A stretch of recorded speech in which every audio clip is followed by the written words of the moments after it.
I don't think it's a surprise to anyone who has watched the evolution of Gamergate into the Trump campaign and the alt-right that there are bros in Silicon Valley who are sympathetic to the movement. I think what really throws people off about this most recent leak of emails from Breitbart and from Milo Yiannopoulos. I'm going to put an article in the description that outlines exactly what BuzzFeed found when they got their hands on a leaked email, a series of leaked email servers that contained conversations between Milo Yiannopoulos and some seemingly progressive, left-leaning Silicon Valley types who were engaged in passing information on feminist bloggers and journalists to these right-wing organizations. It also goes into very heavily the symbiosis where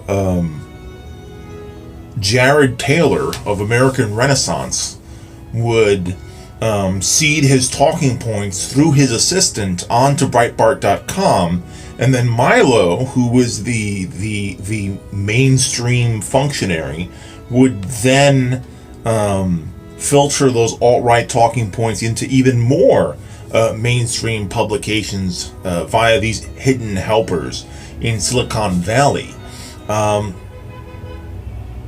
I mentioned this before, where there was like the Venn diagram, the crossover between Trump supporters and disillusioned Bernie Sanders supporters.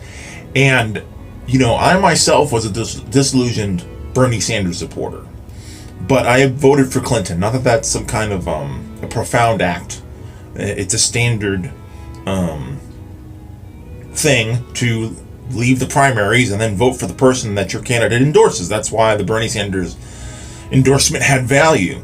But I do think that the alt-right managed to make a case to liberal and left-leaning men, white men in particular, but men, meaning there are non-white men who got red-pilled after being Bernie supporters too, but predominantly white men shared some kind of common cause that crossed over between the Bernie campaign and the Trump campaign. This idea that, you know, well, you don't want the ladies in charge, do you? You know what I mean? Like, you're already a white guy. Like, if you can't share in financial privilege, because obviously Trump's going to be like really corporatist and regressive, at least we can all be united as men and, you know, more explicitly as white men.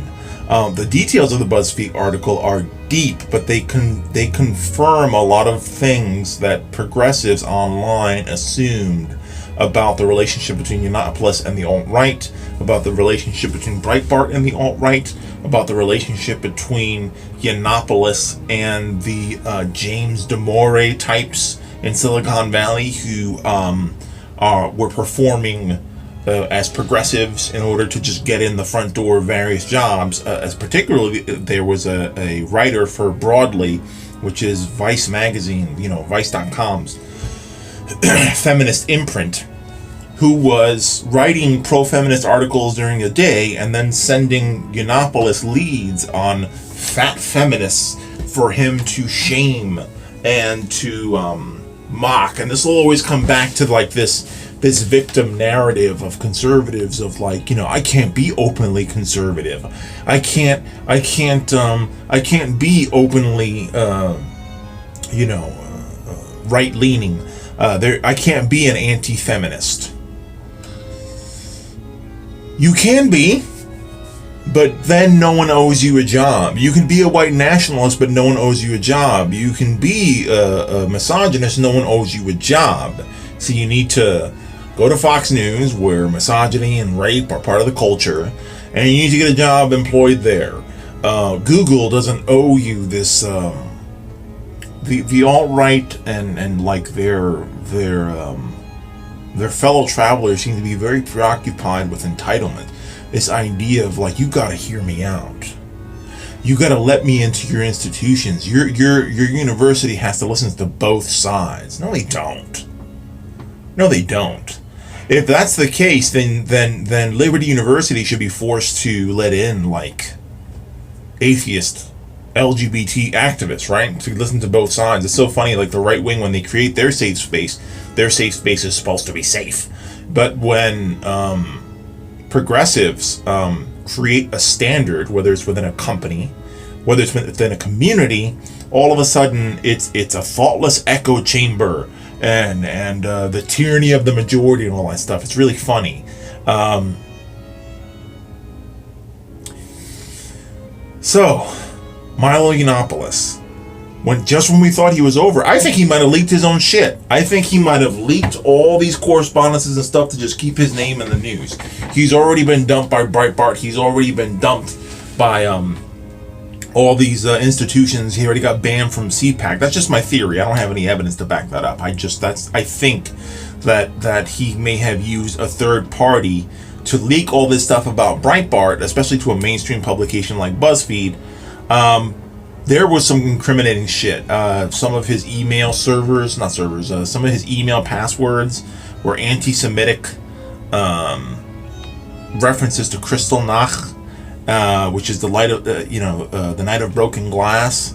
And then another one of his emails was the password was the German word for Night of the Long Knives, which was another pro-Nazi message, another piece of history that was deeply anti-Semitic, and involved the killing of Jewish people.